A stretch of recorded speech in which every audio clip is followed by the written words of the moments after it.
दोस्तों, ये घटना तब की है जब मेरी नानी जी की उम्र 15 की रही होगी। तब वह उत्तर प्रदेश के सुल्तानपुर जिले के एक गांव में रहती थी, वही उनका मायका है। उस समय में अक्सर बंजारे और नट अपनी टोलियां बनाकर घूमा करते थे। ये नट और बंजारे एक स्थान से दूसरे स्थान पर घूमते थे और जहां ज्यादा आबादी देखते थे वहां पर अपना मेला लगाकर करतब दिखाया करते थे और पैसे कमाते थे। ये बंजारे हमेशा अच्छे नहीं होते थे। अक्सर बंजारों और नटों की टोली के रूप में डाकुओं की भी टोली घूमा करती थी, जो दिन में तो मेला लगाते थे मगर रात में लूटपाट किया करते थे। इसलिए अक्सर गांव के जानकार लोग अपने गांव के आसपास इस तरह का नटों का मेला नहीं लगने देते थे। एक बार एक ऐसा ही मेला नानी के गांव से थोड़ी दूर पर लगा हुआ था। वहां गांव के बच्चे अक्सर जाने की जिद किया करते थे मगर कोई उन्हें वहां जाने नहीं देता था। इतना ही नहीं, गांव वालों ने बच्चों का खेतों में जाना और दोपहर को बाहर खेलने से मना कर दिया था। बच्चों को ये बात बहुत खराब लगती थी मगर बड़ों के आगे बच्चों की कहाँ चलती। इसलिए बच्चे न चाहते हुए भी सिर्फ तभी तक घर के बाहर खेलते थे जब तक कोई न कोई बड़ा उनके साथ रहता था। मेरी नानी ये सब रोज देखती थी। ऐसा सिलसिला करीब 1 महीने तक चला जब तक वहां वो नटों का मेला लगा हुआ था। नानी को ये बात बहुत अजीब लगती थी कि नटों का टोला हो या डाकुओं का, आखिर बच्चों के ऊपर ये बंदिश क्यों है। खैर, इस बात का जवाब बच्चों को सिर्फ यही मिलता था कि ये नट उन्हें पकड़ ले जाएंगे। करीब 1 महीने तक बच्चों पर बंदिश और बड़ों पर डर का साया रहा। इन सब बंदिशों के बावजूद एक दिन सुबह 10 बजे के करीब गांव में काफी शोर शराबा मचा और पता लगा कि एक पड़ोस का एक छोटा बच्चा, करीब 10 साल का एक लड़का, घर से बाहर आया था और गायब हो गया। पूरे गांव में उसे ढूंढा गया मगर कहीं उसका पता नहीं चला। आखिरकार गांव के हर घर से सरे बड़े मर्द जोर शोर से उस लड़के की तलाश में लग गए। उन्हें शायद आने वाले खतरे का पता था, इसलिए पहले गांव और खेत का चप्पा चप्पा छान मारा उन लोगों ने। जब उस लड़के की गांव में गैरमौजूदगी निश्चित हो गई, फिर वहां के सारे मर्द एकत्र हुए और बिना किसी देर के अपने अपने हाशिए, कुल्हाड़ी, कुदाल वगैरह लेकर चल पड़े उस नटों की टोली की तरफ। उस बच्चे के घर पर रोना पिटना मचा हुआ था। आसपास के सब लोग अपनी अपनी शंकाएं जताते और बच्चे को बार बार ढूंढते, मगर इसका कोई फायदा नहीं हो रहा था। दूसरी तरफ जब मर्दों की टोली उन बंजारों के मेले के पास पहुंचे तो चौंक गए। वहां अब सब खाली था, सिर्फ चूल्हों की राख और तंबू गाड़ने के निशान मौजूद थे। अब सबका शक यकीन में बदल चुका था। बच्चे को कोई और नहीं, वो नट ही चुरा के ले गए हैं। अब गांव के सारे लोग वही रणनीति बनाने लगे कि आगे क्या किया जाए। सबने अलग अलग दिशा में जाने का फैसला किया। क्योंकि तब यातायात की इतनी सुविधा नहीं थी, इसलिए उन बंजारों का बहुत दूर निकलना असंभव था। लेकिन उसने लड़ने का सामर्थ्य भी सब नहीं रखते थे क्योंकि ये अच्छे लड़ाके भी हुआ करते थे। इसलिए रणनीति बनाना जरूरी था। फिर सबने तय किया कि हर रास्ते, हर दिशा की तरफ कुछ लोग जाएंगे और पता चलते ही सब एकत्र होकर वहां जाकर उस बच्चे की तलाश करेंगे और वो लोग न मिले तो दोपहर 3 बजे से पहले सब अपने गांव में एकत्र हो जाएंगे। सब लोगों ने एक अलग अलग दिशा पकड़ी और अपनी अपनी राह चल पड़े। 5 लोगों का समूह अपनी अपनी राह पर अग्रसर था। पश्चिम की तरफ जाने वाले समूह के आखिर उनके निशान और फिर वो टोला मिल गया। उन सब के पास वापस जाकर बाकी लोगों को बुलाने का वक्त नहीं था, इसलिए वो किसी मौके की तलाश करने लगे और उनके झुंड में उस बच्चे को तलाशने लगे। लेकिन वहां उस बच्चे का कोई सुराग नहीं मिला। फिर उन्होंने ये सोच लिया कि शायद बच्चा इनके पास नहीं है, वरना ये उसे अचेत अवस्था में ही सही साथ तो रखते। वो आशा खोने ही वाले थे कि किस्मत ने उनका साथ दे दिया और उनकी भीड़ से निकलकर एक आदमी नित्य कर्म के लिए कुछ दूर चला गया। 5 ने फिर उसी से पूछताछ करने की ठानी। वो पीछे से जाकर उसके ऊपर टूट पड़े और 2 लाठी उसके सर पे जमा कर उसे बेहोश कर दिया। फिर एक तांगे पर उसको लाद कर वापस अपने गांव की ओर चल पड़े।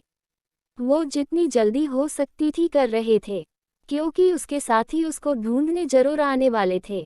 वो लोग उसको लेके आधे घंटे में अपने गांव पहुंच गए। बाकी सब भी वापस आए तो उन लोगों ने उसके सर पर एक मग का ठंडा पानी डाला और उसे होश में लाए। होश में आते ही वो आसपास गांव वालों को देखकर घबरा गया, लेकिन बिना मार खाए उसने कुछ नहीं बताया। जब गांव वाले मिलकर उसको उसकी सहन शक्ति से ज्यादा खुराक देने लगे तो वो जान गया कि उसकी जान के लाले पड़ने वाले हैं। फिर उसने बताया कि वो बच्चा कहाँ है। उसने जो बताया उससे सबके होश उड़ गए और उसी वक्त पास के गांव के सिद्धतांत्रिक को बुलाने के लिए कुछ लोग निकल पड़े और बाकी उसे लेकर उस दिशा में निकल पड़े जहां वो बच्चा था। उसने बताया कि उनकी टोली के सरदार ने उस लड़के को जीवाधारी बनाने के लिए इस्तेमाल किया है। उसकी जान को खतरा है, अगर उसे बचाना है तो या तो उनकी टोली के उसी तांत्रिक को बुलाओ जिसने उसे इस्तेमाल किया है या फिर उससे ज़्यादा माहिर खिलाड़ी को। इसलिए गांव वाले पास के गांव के सिद्ध तांत्रिक को लाने के लिए निकल पड़े। वो तांत्रिक को लेकर जल्दी से जल्दी आ गए और वहीं पहुंच गए जहां पर वो नग गांव वालों को लेकर उससे बच्चे का पता बताने ले गया था। उसने एक जगह एक अजीब सा लिखा हुआ पत्थर दिखाया और गांव वालों से वहां खोदने को कह दिया। गांव वाले खोदने में लग गए और कुछ लोग रह रहकर उसको मारते जा रहे थे और धमकी दे रहे थे कि अगर बच्चे को कुछ हो गया तो उसकी कब्र यहीं बना देंगे। वो तांत्रिक काफी बूढ़े थे, वो भी आ चुके थे और सब कुछ समझ लेने के बाद भी सबके साथ गड्ढे के खुदने का इंतजार कर रहे थे। करीब 4 फुट खोदने के बाद वहां एक पत्थर की परत आ गई जो 3-4 पत्थर से मिलकर बनाई गई थी और फिर संभाल कर सबने मिलकर उस पत्थर की परत को हटाया। नीचे जो उन लोगों ने देखा उससे उन्हें कोई खुशी नहीं मिली। नीचे एक कमरा सा बना हुआ था, करीब 5 फुट चौड़ा और 6 फुट लंबा। उसमें 5 बड़े बड़े घड़े रखे हुए थे, पूरे सोने चांदी से भरे हुए, और पास में वो बच्चा लेटा हुआ था, नए नए कपड़ों में, अच्छा खासा तैयार किया हुआ, और उसकी सांसें रुक रुक के चल रही थी। और पास में एक दिया जल रहा था जिसका तेल खत्म हो चुका था और वो बुझने ही वाला था। सबने उस बच्चे को मरा हुआ समझ लिया और उस नट को दोबारा बुरी तरह पीटना शुरू कर दिया। तभी वो तांत्रिक बाबा आगे आए और दिए की बाती को थोड़ा बढ़ा दिया। दिए की लो तेज हो गई और बच्चे ने आंखें खोल दी। सबकी खुशी का ठिकाना न रहा, मगर बच्चे ने किसी को भी पहचाना नहीं और अनजान की तरह सबका चेहरा देखने लगा। तांत्रिक बाबा ने सबसे कहा कि ये बच्चा अभी जिंदा है, लेकिन ये तभी जिंदा बच सकता है अगर ये मेरी सिद्ध की हुई जगह पर पहुंच जाएगा, वरना इसे कोई नहीं बचा सकता। इसे लेकर मेरे स्थान पर चलो और सब इस बात का ध्यान रखना कि ये दिया न बुझने पाए। इसमें तेल बड़ा दो और इसकी अच्छे से देख रेख करना जब तक मैं इसे बुझाने के लिए न कहूँ। फिर कुछ लोग और तांत्रिक बाबा उस बच्चे को तांगे पर लेकर बाबा के स्थान पर पहुंच गए और वहां जो कुछ भी किया वो किसी ने नहीं देखा, क्योंकि वो क्रिया बाबा ने अकेले में की थी।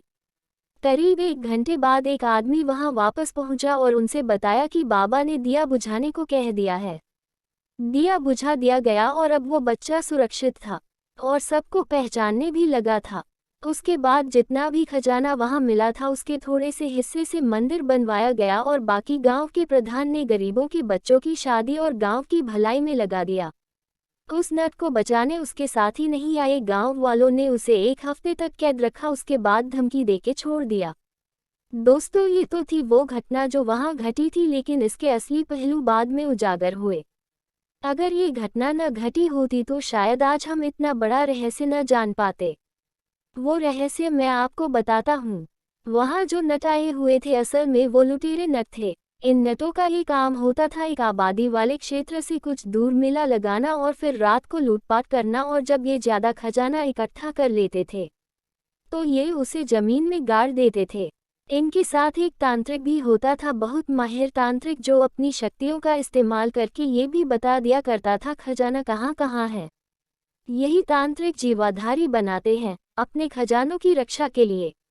जीवाधारी बनाने के लिए ये किसी के भी बच्चे को चुरा लिया करते थे, क्योंकि बड़ों से ये काम करवाना मुश्किल था और बच्चों को बहलाना आसान। ये जिस बच्चे को चुराते थे ये उसे उसके पसंद की और भी बहुत अच्छी चीजें खिलाते थे ताकि वो जरा भी भूखा ना हो। फिर उसे नहला धुलाकर नए नए कपड़े पहनाए जाते थे, पैरों में रंग, आंखों में काजल और बालों में खास किस्म का तेल लगाकर उन्हें बैठाया जाता था। फिर तांत्रिक अपनी क्रिया करते थे जिसमें वो बच्चा अपनी सुध-बुध खो देता था। उस बच्चे को भिन्न भिन्न शक्तियों से सुसज्जित किया जाता था और उसके नाम का दिया उसके बगल जला दिया जाता था।